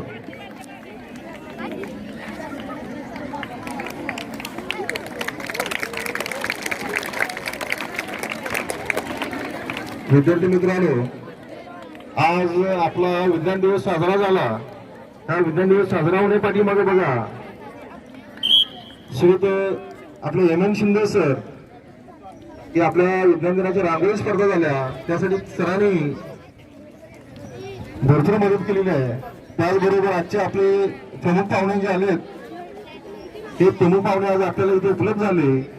यासाठी प्रशालेचे आपल्या एच एस मलमे सर आणि आमचे जिल्हा परिषद शाळा नंबर 2 पलूस येथील मित्र शिरतोळे सर यांच्यामुळे आज आपल्याला पाहुणे लाभलेले आहेत. तसंच या कार्यक्रमाचे चित्रीकरण आणि या कार्यक्रमाचं युट्यूबवर, फेसबुकवर, व्हॉट्सअपवर होणारे जे काही प्रसिद्धी आहे प्रयोगशाळेची यासाठी श्रीयुत आपल्या खोबरे सरांचं आपल्याला नेहमीच मार्गदर्शन असतं, नेहमीच सहकार्य असतं. यांचंही आभार. त्याचबरोबर आज विविध साऊंड सिस्टीम जिथं लावलेली आहे आपले शिक्षक कर्मचारी ते आपले सुरेश मामा आणि कांबळे मामा यांचं इथं मी त्यांचं आभार मानतो. त्याचबरोबर बंगाल मामा यांचं नाव राहून गेलं त्यांचंही मी आभार मानतो. आज आपल्या समाजातील बघा जे अंधश्रद्धा दूर होण्याचं कार्य आहे हे जे आपले शास्त्रज्ञ जे विज्ञानप्रेमी लोक आहेत यांच्यामुळे ही अंधश्रद्धा आज आपली दूर राहिली आहे. आणि हे सर्व विज्ञान युगामुळे विज्ञानामुळे शक्य झालेलं आहे. आज या कार्यक्रमाला जी काय आपण बैठक बसवली यामध्ये श्रीयुत जय पाटील सर, श्रीयुत कुंभार सर जे काय मार्किंग केलं, त्याचबरोबर एस एन पाटील सर, के माळी सर, त्याचबरोबर विज्ञान सर्व शिक्षक यांनी सर्वांचं मार्गदर्शन लाभलेलं आहे, सहकार्य लाभलेलं आहे. त्याबद्दल मी त्यांचं माझ्या वतीनं व प्रशालेच्या वतीनं आभार मानतो. आणि आजचा हा कार्यक्रम या ठिकाणी इथं संपलेला आहे. विद्यार्थ्यांना सूचना देऊपर्यंत विद्यार्थ्यांनी उठायचं नाही.